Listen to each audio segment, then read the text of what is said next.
162회 성종대왕.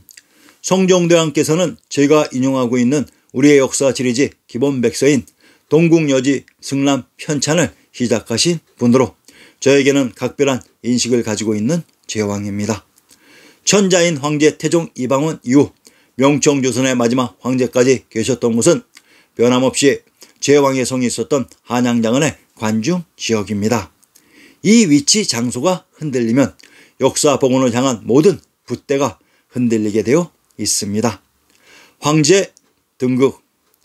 1469년에 예정이 죽고 그 아들이 아직 어리자 정의대비가 한 명의 신숙주 등 대신들과 의논해 형 월상군의 몸이 허약하다는 이유로 성종을 왕위에 올렸다.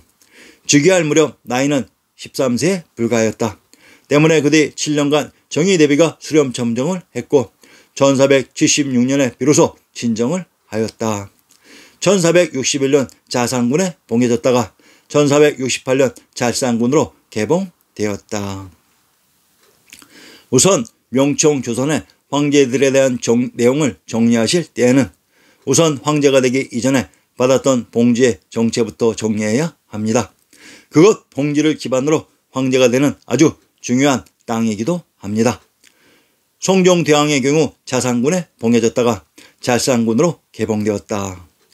물론 현재의 지리지 신증 동국 여지스남을 보면은 지리적인 위치 관계가 어느 곳은 어디라고 명확하게 나와 있는 경우는 거의 없습니다.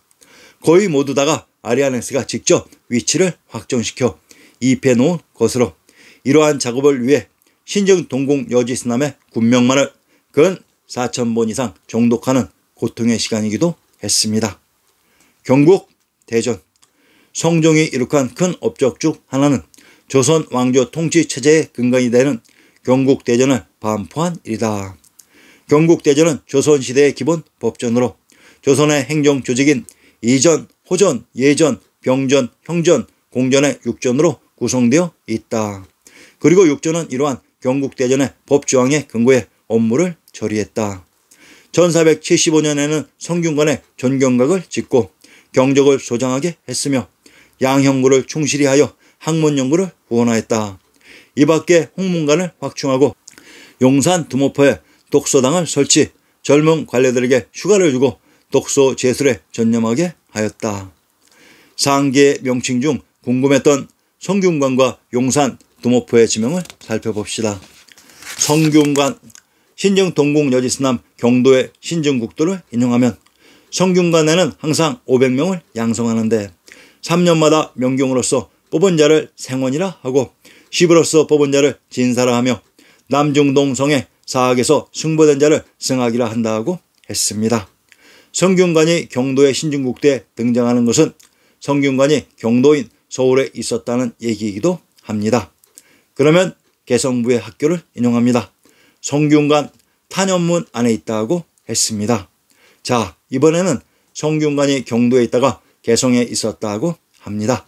이것이 역사의 비밀로 신시개천의 무대가 서울인 경도로 이것이 또한 개천의 무대 개성 개경이었던 것입니다.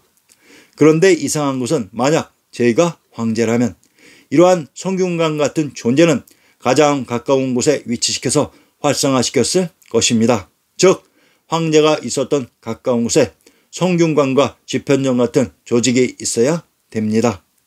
대월 사기전세에서 보셨듯이 집현전이 낙양성에서 등장하는 일이 벌어졌습니다. 아무튼 성균관과 집현전에 대한 위치는 심사숙고해야 될 것 같습니다. 용산, 두모포. 우선 용산의 지명부터 살펴봅시다. 경도의 산천을 인용하면 금수봉은 멀리 우뚝한 용산에 접하고 부병로는 밑으로 도도한 폐수를 바라본다. 현재 반도의 지리에 익숙한 사람들에게는 참으로 이상한 소리를 우리의 지리지 신증 동국여지스남이 하고 있는 것입니다. 금수봉은 평양의 진산 금수산으로 이곳이 서울의 용산과 접하였다고 합니다. 그리고 이것을 추가로 보충하는 말이 부병로가 등장합니다. 부병로는 평양의 명승 고적입니다. 평양의 군명 서경은 경도인 서울의 서부지역으로 역사 속 평양은 경도인 서울에 포함되어 있었다고 했습니다. 그래서 서울의 지명 용산이 평양의 지명들과 같이 등장하는 것입니다.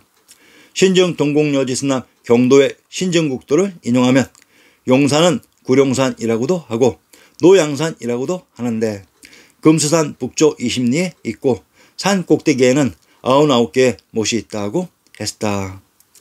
금수산은 서경인 평양의 진산으로 금강산이라고 했습니다. 그런데 서울의 용산을 구룡산이라고 하며 노양산이라고도 합니다. 평안도 평양의 산천을 인용합니다.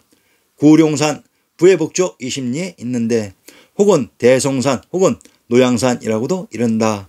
옛 기록엔 산마루에 99못이 있다 했으나 지금은 다만 3못이 있고 날이 감을 때 기우제를 지내면 영험이 있다고 했다.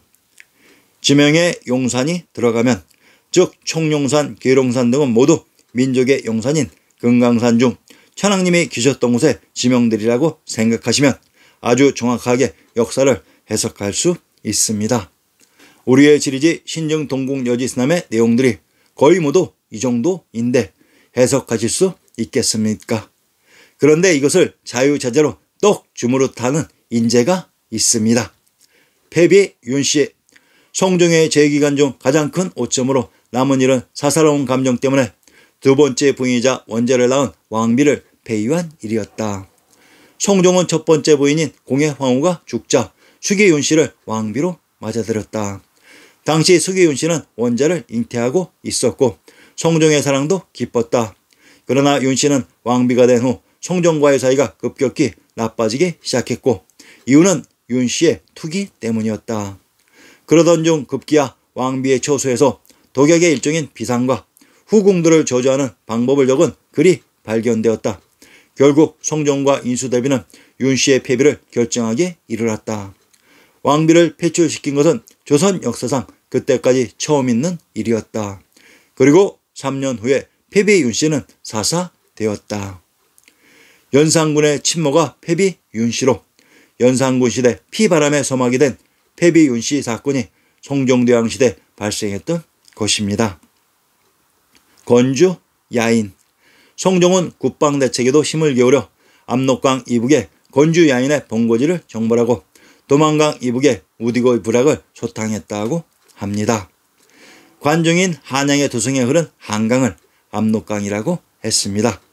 압록강은 결코 우리의 역사에서 먼 곳에 있는 지명이 아니라 제왕의 성이 있었던 관중에 흐른 한강입니다. 건주는 정조대왕 시대 사도세자의 무덤인 현농원이 있었던 곳이 천황님이 계셨던 건주 지역이라고 했습니다.